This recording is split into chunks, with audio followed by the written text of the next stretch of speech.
Hi කොහොමද යාළුවනේ? ඉතින් ඔන්න ඔයාලා ගොඩාක් හොඳින් ඇති කියලා හිතනවා. ගොඩාක් කාලයකට පස්සේ තමයි වීඩියෝ එකක් අප්ලෝඩ් කරන්නේ. මොකද මේ දවස් ටිකේ මං ටිකක් අසනීපෙන් හිටියා. ඉතින් ඒක නිසා ඉතින් වීඩියෝ එකක් අප්ලෝඩ් කරන්න බැරි වුණා. ඉතින් ඒකට සමා වෙන්න කියලා කියනවා. ඉතින් අපි මේ පොඩි ගමනක් යන ගමන් ඉන්නේ. ඒ තමයි අපේ බ්‍රවුනිව. අපේ ඩෝරා ෆැමිලි එකේ පොඩිම කෙනා. කිව්වොත් නිවැරදි. ඉතින් පොඩිම නංගි කිව්වොත් හරි.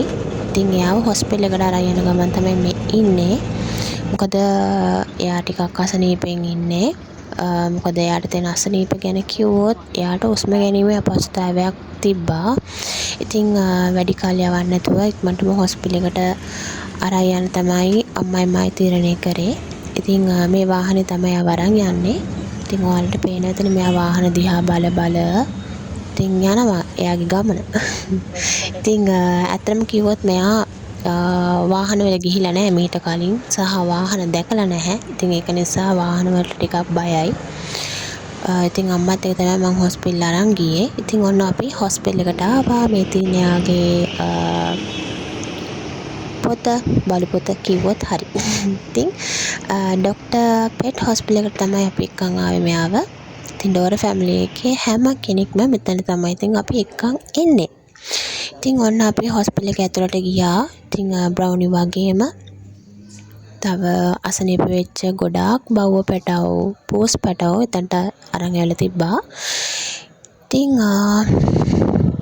දැන් ડોක්ටර් ඇවිල්ලා මෙයාව බලලා මෙයාට ඉන්ජෙක්ෂන් 3ක් විදින්න ඕනි කියලා කිව්වා. ඉතින් මට ගොඩාක් ලොකු වීඩියෝ එකක් ගන්න බැරි වුණා. මෙයා මොකද දඟ මල්ලක්. හරියට දඟලනවා මෙයා. ඉතින් මේ දේවල් මෙයාට ඇත්තටම අලුත් දේවල්. මේ ෆස්ට් ටයිම් තමයි යාට මෙහෙම ට්‍රීට් කරන්නේ. ඉතින් හරි බයෙන් ඉන්නේ මෙයා. ඒක නිසා පොඩ්ඩක් දඟලනවා වැඩි. ඊට පස්සේ ડોක්ටර් ඉන්ජෙක්ෂන් 3ම ඉන්ජෙක්ට් කරලා ඊට පස්සේ කිව්වා මෙයාට එක්ස්රේ එකක් බලන්න ඕනේ කියලා මෙයාගේ.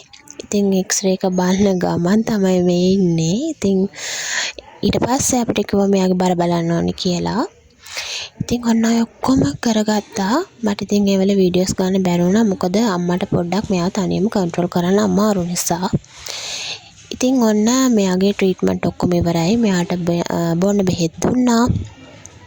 ඉතින් ඉක්මනටම හොඳ වෙයි කියලා හිතනවා. ඉතින් මෙතන ඉන්න හැමෝගෙම ආදරේ දිනාගත්ත කෙනෙක් මෙයා. ඉතින් ඔයාලට පේනවා ඇතිනේ මෙතන ඉන්න නර්ස් ආකි කෙනෙකුත් මෙයාව හොරතල් කරනවා. මෙයා දිහා ගොඩාක් වෙලා බලාගෙන හිටියේ. ඉතින් යන්න ඔන්න මෙන්න තියලා තමයි මෙයා ළඟට ඇවිල්ලා මෙයාව මෙහෙම හොරතල් කරන්නේ. ඉතින් පේනවනේ හැමෝගෙම ආදරේ දිනාගත්ත කෙනෙක් මෙයා. ඉතින් මෙයාගේ සෙල්ලම් වලට මෙයාගේ දඟ වැඩ වලට තමයි හැමෝටම ආදරේ හිතලා තියෙන්නේ. ඉතින් තව ගොඩාක් අසනීප වෙච්ච බව්ව පැටවුන් අරන් ඇවිල්ලා තිබ්බ හොස්පිටල් එකට. ඉතින් අපි බ්‍රවුනි ට්‍රීට්මන්ට් කරලා බලමු නේද? ඉක්මනටම හොඳ වෙයි අනිවාර්යෙන්ම.